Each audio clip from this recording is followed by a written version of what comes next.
자, 에센셜 10번 문제는요. 주식시장으로 넘어가서 기업 공개와 상장에 관련된 문제가 되겠습니다. 다음 중 기업 공개와 상장에 대해서 틀리게 설명한 것은 1번. 기업 공개를 통해서 주식 소유의 집중을 완화시킬 수 있다. 기업 공개라고 하는 건 대주주가 가지고 있는 주식을 일반인에게 매각하는 거죠. 일반인에게 매각하기 위해서 기업 상태를 공개한다. 이런 의미이고, 상장이라고 하는 건 표준화된 거래소와 같은 시장에 올려서 판매가 되는 게 상장이에요. 그러니까 기업 공개를 했다고 해서 무조건 상장하는 건 아니죠. 기업 공개는 했지만 상장되지 않는 경우도 있고요. 자, 2번. 기업 공개는 신주 공모와 구주 매출을 통해서 이루어진다. 그래서 새로 주식을 발행해서 팔 수도 있고 가지고 있는 구주를 팔 수도 있는 거죠. 3번.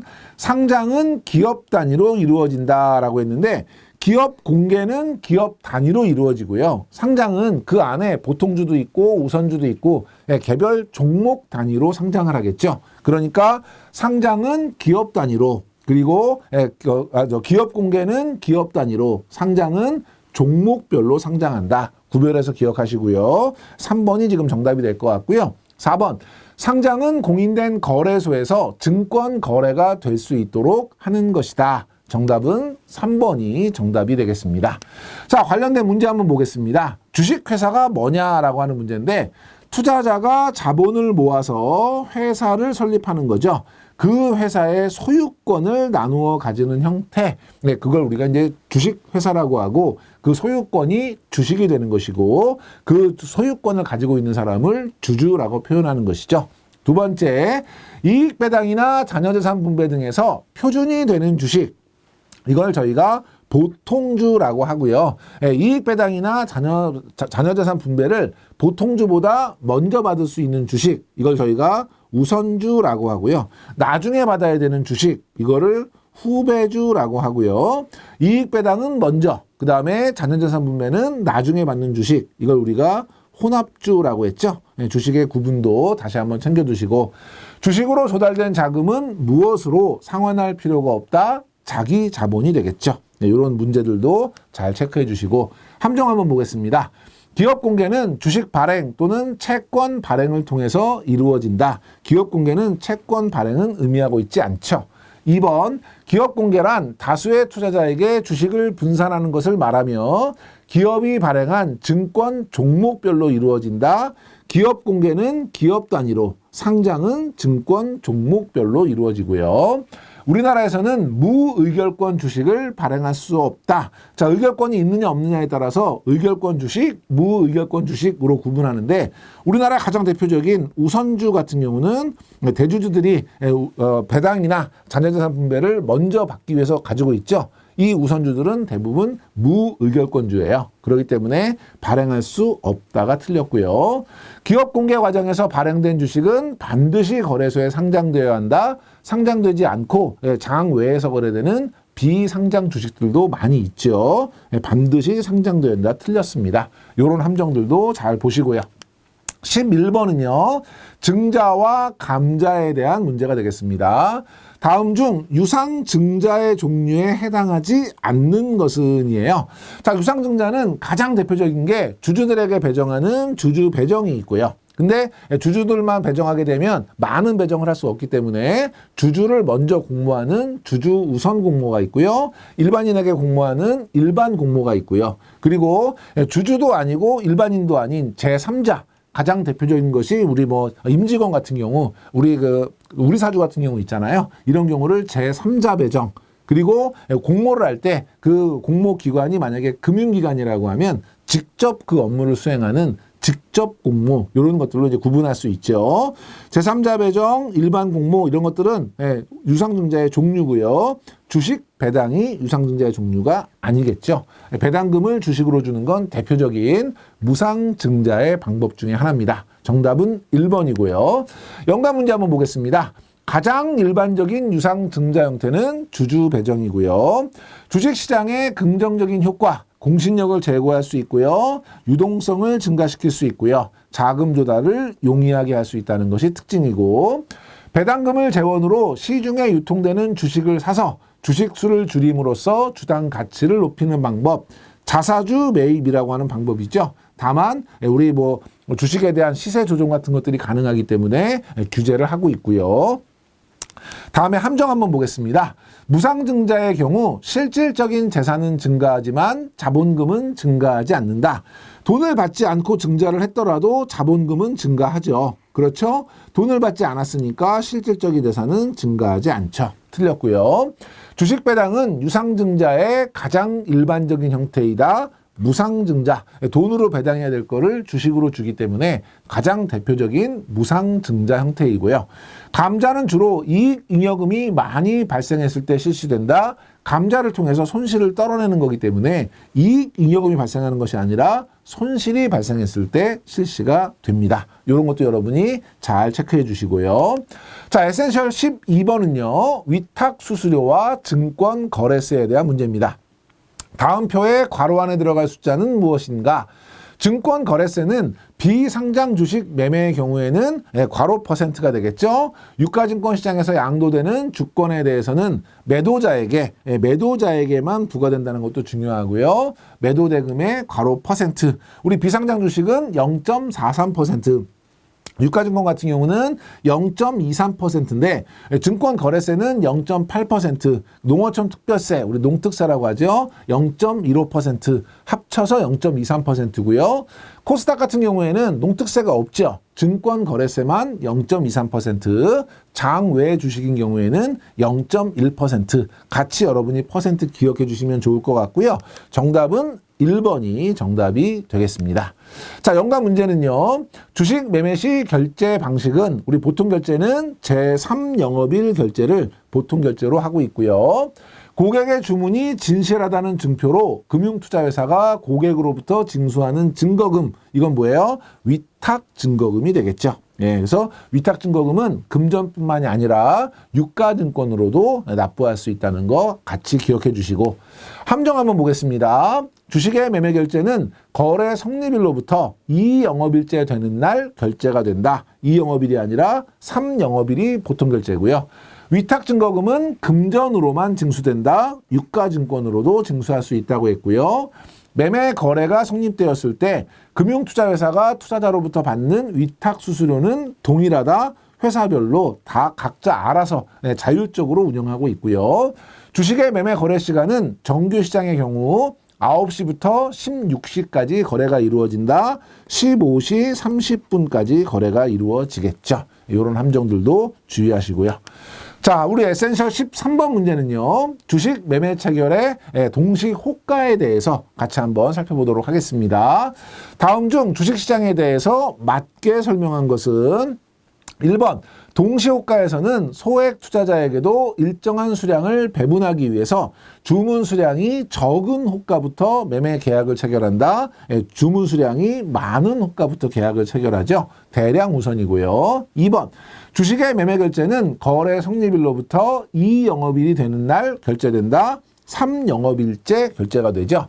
비상장 주식의 매매의 경우에는 0.5%의 증권 거래세율이 적용된다. 0.43%가 적용이 되고요.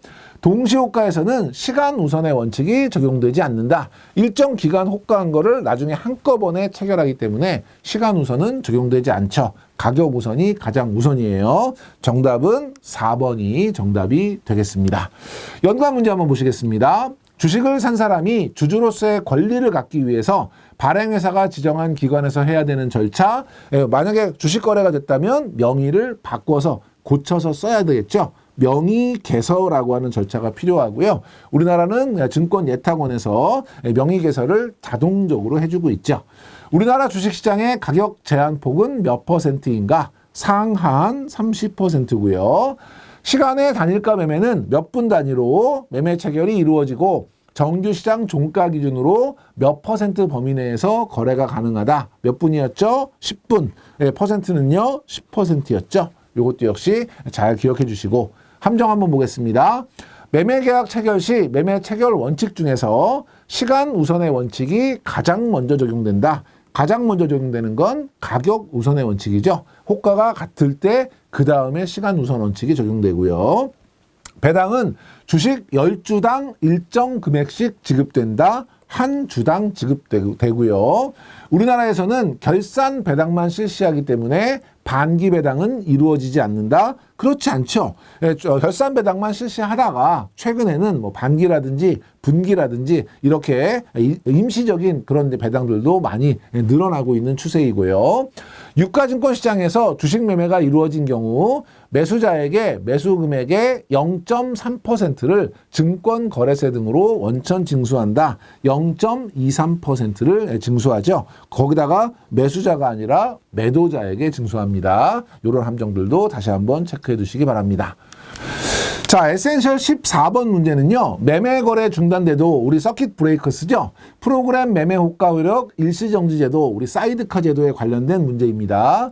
다음 중 매매거래 중단 제도에 대한 설명으로 틀린 것은 1번 1, 2단계 매매거래 중단이 발동이 되면 신고 호가 제출은 불가능하지만 매매거래 중단 전 접수한 호가에 대해서 취소 주문을 제출하는 것은 가능하다. 이건 가능하죠. 2번 주가가 급락하는 경우 증권시장의 모든 매매 거래를 일시적으로 중단시킬 수 있다. 중단시킬 수 있고요. 3번 한국종합주가지수가 직전 거래일의 종가보다 7%, 10%, 20% 이상 하락한 경우 매매 거래 중단을 발동할 수 있다. 7%가 아니라 8%, 10%가 아니라 15%, 그리고 20%죠. 요 퍼센트는 여러분이 꼭 기억하셔야 되는 숫자고요. 3단계 매매거래 중단은 장 종료 40분 전 이후에도 발동이 가능합니다. 정답은 3번이 되겠고요. 관련된 문제 한번 보겠습니다. 12월 결산법인인 경우 12월 28일이 마지막 거래일이라고 한다면 배당을 받기 위해서는 주식을 언제까지 매수해야 하는가? 주식 같은 경우는 제3영업일 결제가 보통 결제죠. 그러니까 마지막이 28일이니까 3영업일 전 28, 27, 26일에는 매수를 해야 마지막 날 주식을 보유하면서 배당을 받을 수 있겠죠. 정답은 12월 26일이 되겠고요. 누구든 소유하지 않은 상장증권을 매도하거나 차입한 상장증권으로 결제하고자 하는 매도를 금지하는 제도, 있지도 않은 주식을 매도하는 가짜 매도, 공갈 매도죠. 공매도 규제 제도에 대한 설명이고요. 함정 계속해서 한번 살펴볼게요. 프로그램 매매 호가 효력 일시 정지 제도 사이드카는 하루에 2회에 한해서 발동할 수 있다. 1회에 한해서 발동할 수 있고요. 증권거래소는 개별 종목별로 매매 거래를 정지할 수 없다. 정지할 수 있죠. 장 종료 10분 전 이후에는 매매 거래와 호가 접수를 중단할 수 없다. 40분 전이죠. 이런 함정들도 꼼꼼하게 챙겨두시면 되겠습니다. 자, 에센셜 15번은요. 주식시장의 공시제도와 관련한 문제입니다. 다음에 유통시장 공시 중 정기 공시사항에 해당하지 않는 것은 우리가 루틴하게 일반적으로 보고해야 되는 것이 아닌 걸 찾으시면 되는 거죠. 1번 사업보고서, 2번 반기보고서, 3번 분기보고서, 4번 공개매수신고서. 공개매수신고서는 우리 정기적인 것이 아니죠.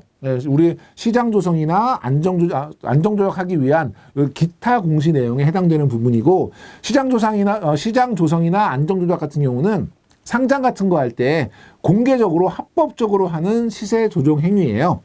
공개매수 신고도 마찬가지죠. 그래서 여기 공개매수 신고는 기타 공시에 해당된다. 정답은 4번이 정답이 되겠고요. 관련된 문제 한번 보시죠. 우리나라 거래소에서 발표되는 주가지수 산정 방식은 우리나라는 지금 전체적인 시장의 큰 어떤 흐름을 보이기 위해서 시가총액 방식을 사용하고 있고요. 다만 우리 주가 평균 방식이라 해서 한 주당 가격을 평균한 주가지수를 사용하는 대표적인 주가가 두 개가 있죠. 하나는 미국의 다우존스 산업평균지수, 하나는 일본의 니케이 지수. 요 두 개는 주가 평균 방식이다. 이것도 여러분이 같이 기억해 두셔야 되고요. 관리 종목의 지정 사유는 뭐냐? 최종 부도가 났거나 은행 거래가 정지되거나 회사 정리 절차가 개시되거나 심각한 자본 잠식이 있거나 사업 보고서를 미제출하거나 거래량이나 주가 수준, 시가총액 같은 것들이 기준치에 미달하게 되면 관리 종목 지정 사유에 해당이 되고요. 1년 이상 개선되지 않을 경우에는 상장 폐지될 수 있죠. 이 관리 종목 지정 사유는 가끔 출제가 많이 되는 부분이에요. 여러분들이 힘드시더라도 꼭 기억해 주시면 좋을 것 같고요. 자, 함정 한번 보겠습니다. 주당 가격이 과도하게 높아서 소액 투자가 어려워지는 경우 그러면 액면을 쪼개야 되겠죠. 액면 병합이 아니라 액면 분할을 실시하고요. 주식 매매 거래를 통해서 발생한 매매 차익과 배당 수익은 비과세된다. 매매 차익은 비과세예요. 그런데 배당 수익은 배당 소득으로 과세를 하죠. 자본시장법상 공개 매수 신고서는 수시 공시사항에 해당한다. 기타 공시사항에 해당이 됩니다. 자, 에센셜 16번 문제는 주가 수익 비율, 저희가 흔히 이제 퍼라고 얘기하는 것과 관련된 문제입니다. 다음 표에서 설명하는 내용은 무엇인가? 현재 주가를 주당 순이익으로 나눈 값으로 주식의 현금 창출 능력과 현재 가격을 비교하는 잣대로 사용되는 것. 이게 이제 퍼에 대한 정의죠. 정답은 3번이고요. 여러분 이 퍼에 대한 정의는 이런 형태로 문제 많이 나오고 있으니까 눈여겨봐 주시고, 참고로 뭐 PBR 같은 경우는 이제 자산 대비, 그래서 주가 순 자산 비율이고요. EPS는 전체 주가를 주식 숫자로 나눈 주당 순이익, 그래서 위에 있는 우리 주당 순이익을 우리가 EPS라고 하고요. EV, EBITDA 같은 경우는 뭐 이자라든지 세금이라든지 감가상각 같은 걸 고려하지 않은 영업 현금 흐름에 대한 기업 가치를 평가하는 그런 지표입니다. 참고로만 기억해 주시면 되겠고요. 관련 문제 한번 보겠습니다. 유가증권 시장에 상장되어 있는 주식 중에서 시장 대표성, 유동성, 업종 대표성을 고려해서 선정된 200개 종목을 기준으로 산출된 지수, 코스피 200 인덱스가 되겠고요. 은행 예금, 국채와 같은 무위험 수익률과 주가 수익률의 차이를 의미하는 용어, 주식 프리미엄이 되겠고요. 현재 주가가 10,000원, 단기 순이익이 200만 원, 발행 주식수가 1000주일 경우에 퍼가 얼마냐? 그러면 먼저 우리가 EPS, 주당 순이익을 먼저 구해야 되죠. 주당 순이익은 전체 순이익 200만 원이 있고요. 자, 200만 원을 뭘로 나눠줘야 돼요? 주식 숫자로 나눠줘야 되죠. 발행 주식 수는 1000주예요. 그러면 1000 없어지니까 우리 주당 순이익 EPS가 얼마냐면 EPS는 2,000원이 되겠죠. 그러면 퍼는 어떻게 계산했어요? 퍼는 주가를 EPS로 나누는 거죠. 그럼 주가가 얼마예요? 지금 10,000원이에요. 10,000원. 얘를 얼마로 나눠줘요? 2,000원으로 나눠줘야 되겠네요. 그러면 몇 배예요? 5배. 그러면 퍼는 5배다. 요거는 계산이 조금 복잡할 수 있는데 산수 자체는 의미가 없고요. 여러분이 뭘 아셔야 되냐면 주당 순이익은 단기 순이익을 주식수로 나누는 것이다. 요거 먼저 기억하셔야 되고, 퍼는 주가를 주당 순이익으로 나눈 것이다 라고 하는 요 두 개의 공식을 여러분이 기억하시는 게 필요할 것 같고요. 요런 계산 문제 간혹 출제되기 때문에 여러분이 잘 반복하셔서 좀 훈련해 주시면 좋을 것 같습니다. 함정 보겠습니다. 다우존스 산업평균지수는 시가총액 방식을 적용한다. 시가총액 방식이 아니라 주가 평균 방식을 적용한다고 했고요. PER이 낮은 주식은 앞으로 주식 가격이 하락할 가능성이 크다. PER이 낮다는 것은 실제 이익보다 주가가 낮게 평가되어 있으니까 저평가되어 있는 것이죠. 그럼 앞으로 주가가 하락할 가능성이 아니라 상승할 가능성이 크다고 평가할 수 있습니다. 이런 지문도 여러분이 꼭 기억해 주시고요. 자, 에센셜 17번 문제는 주식시장의 상승 신호 그리고 주식 시세표에 대한 이해죠. 이것도 시험에 많이 나오는 문제 중에 하나입니다. 다음 중 주식 시세표에 대한 설명으로 맞는 것은입니다. 자, 첫 번째, 전일 종가는 금일 종가가 지금 56,500원이고요. 전일 종가가 나와 있지 않은데 등락폭이 지금 플러스 1,000원이니까 무슨 뜻이에요? 어제보다 오늘 1,000원 올라서 56,500원이다. 이런 뜻이죠. 그러면 전일 종가는 얼마가 되겠습니까? 56,500원에서 1,000원을 뺀 55,500원이 전일 종가죠. 그러니까 전일 종가는 금일 저가, 금일 저가는 56,300원이에요. 그러니까 55,500원은 56,300원보다 작죠. 그러니까 높다고 했으니까 틀렸네요. 두 번째, 금일 시가. 금일 시가는 57,000원이에요. 금일 종가 56,500원 보다 높네요. 낮다고 했으니까 틀렸고요. 금일 시가 57,000원은 전일 종가 55,500원보다 높다. 3번이 맞는 것 같죠? 4번, 거래량은 지금 183이라고 돼 있는데 위에 단위가 10주예요. 그럼 어떻게 하면 돼요? 곱하기 10 해주면 되겠죠? 그러면 18,300주가 아니라 1,830주가 거래가 된 것이죠. 틀렸죠. 정답은 3번이고요. 이런 내용들 여러분이 어떻게 해석하는지 다시 한번 꼭 챙겨두시고 관련한 문제 한번 보겠습니다.